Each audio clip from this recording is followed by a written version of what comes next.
Bonjour à tous, j'espère que vous allez bien. Aujourd'hui on est samedi, on se retrouve du coup pour une vidéo livre. Je suis désolée avant toute chose, si jamais il y a à un moment donné du bruit, c'est qu'il y a des travaux encore et toujours devant chez moi. Donc voilà, là pour le moment il n'y a pas de bruit mais ça risque de... Enfin il risque d'y avoir du bruit dans quelques secondes. Si je parle du nez, que j'ai une voix un peu bizarre, etc. Je suis malade, je m'en excuse donc pour cette voix dégueulasse et ce nez bouché qui fait une voix encore plus dégueulasse. Bref, aujourd'hui on se retrouve pour le livre de Sarah, et je m'excuse si j'écorche encore le nom, Sarah Gruen, j'espère que c'est bien comme ça qu'on le dit, donc c'est De l'eau pour les éléphants. Il faut savoir que ce livre-là, avant que je le lise, je l'avais tout simplement vu le film, donc qui est exactement le même nom, qui porte le même nom, qui est donc De l'eau pour les éléphants, et c'est un film que j'avais énormément aimé à l'époque que je l'avais vu, et sincèrement je pense que je vais le regarder bientôt parce que c'est... J'adore le film et je suis tombée par pur hasard il y a maintenant peut-être 2-3 mois sur le livre, et c'était un jour où j'ai acheté plein de livres et du coup je me suis dit pourquoi pas le lire en livre, peut-être que c'est aussi bien que le film. Bien évidemment je suppose que le livre est sorti avant le film, mais c'est vrai que j'avais tellement beaucoup aimé le film que je me suis dit pourquoi ne pas lire le livre, je vais y arriver. Donc voilà, en général pour information je lis toujours le livre avant d'aller voir le film, mais voilà il y a des fois je ne savais pas qu'il était d'abord, que c'était avant un livre. Voilà, j'étais jeune à l'époque, donc voilà, vous m'excuserez. Donc ce livre, c'est l'histoire de Jacob qui va tout simplement être orphelin, et je crois qu'il a une vingtaine d'années à ce moment-là quand ses parents décèdent pour des raisons XY que vous apprendrez en lisant ce livre si vous souhaitez lire le livre. Sinon, rendez-vous sur Wikipédia, je pense que ça doit être écrit.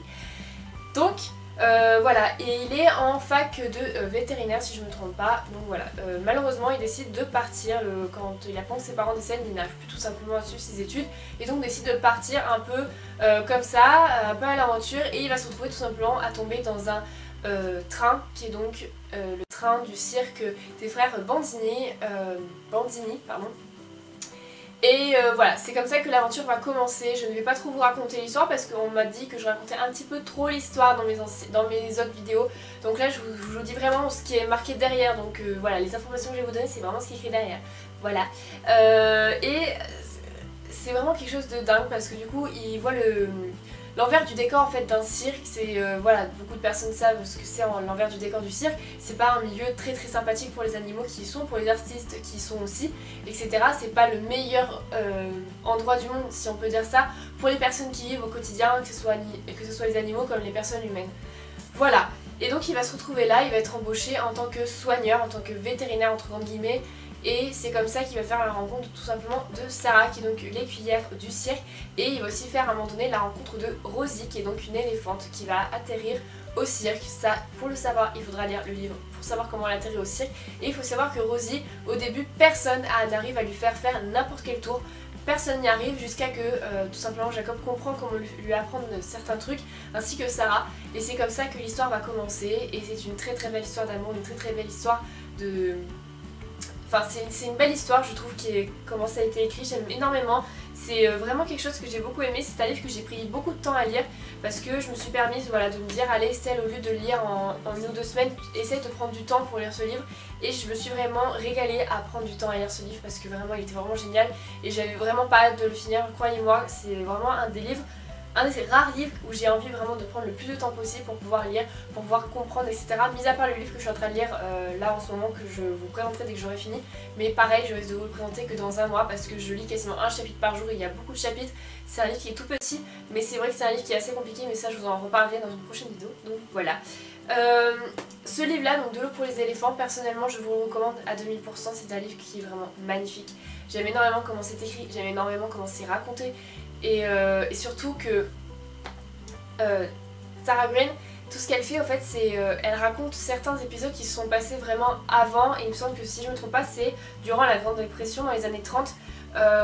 Il y a eu plusieurs choses avec des histoires avec des éléphants, des histoires avec des cirques, etc. Et en fait elle a repris plusieurs éléments qu'elle a tout simplement en fait fait intégrer dans son histoire pour créer une histoire, pour raconter une histoire, et c'est quelque chose que j'ai vraiment beaucoup aimé là-dessus. Et voilà, et pour tout vous dire, je me suis vraiment beaucoup attachée aux deux personnages. Je me suis surtout attachée à Jacob, que je trouve vraiment magnifique dans cette histoire. Déjà dans le film, j'avais énormément aimé son rôle, la personne qu'il était, etc., ce qu'il dégageait, et c'est vrai que dans le livre, c'est encore quelque chose qui m'a encore le plus bouleversée, et j'ai vraiment beaucoup aimé. Et il y a une phrase qui est marquée derrière que je trouve vraiment très jolie. Plus qu'un simple roman sur le cirque, De l'eau pour les éléphants est l'histoire bouleversante de deux êtres perdus dans un monde dur et violent où l'amour est un luxe. Et je trouve que c'est exactement ce qui vraiment, ce qui résume en fait l'histoire en quelques mots. Et ouais, bref, voilà, je vais pas en dire plus parce que c'est vraiment un livre que j'ai vraiment aimé. Franchement, si vous ne l'avez pas lu ou si vous n'avez pas envie de lire et que vous avez envie de voir le film, foncez, vraiment à 2000%, je suis sûre que vous allez adorer. N'hésitez pas à me dire en commentaire si vous avez vu le film, si vous avez lu le livre, que ce soit avant cette vidéo ou après avoir regardé cette vidéo, que vous avez lu le livre, vous avez vu le film, etc. N'hésitez pas à me mettre tout ça en commentaire parce que je relis tous vos commentaires puisque je ne suis vraiment qu'une petite youtubeuse de 201 abonnés, que je suis ravie d'avoir comme petite communauté.